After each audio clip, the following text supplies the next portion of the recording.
Hello বন্ধুরা, আশা করি সবাই ভালো আছো। আমিও আলহামদুলিল্লাহ ভালো আছি।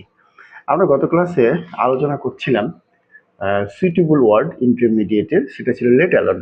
আজকে আমরা আলোচনা করব would rather. Actually would rather কথাটির মূল যে অর্থটা হচ্ছে বরং চাই। এই উড রেদার যখন তুমি বক্সে লিখবা, দেখবে ওই সেন্টেন্স একটা দ্যান থাকবে। কি থাকবে বলো? দ্যান। এখন দেন যুক্ত বাক্যে স্ট্রাকচারটা হবে এরকম: একটা সাবজেক্ট থাকবে, একটা গ্যাপ থাকবে, ভার্বের বেস ফর্ম থাকবে। এরপর তুমি দেখবা দুটি কাজ থাকবে। যেমন ধরো, ঢাকা বোর্ড 2023-এ এসেছিল, I dash take taxi then walk home.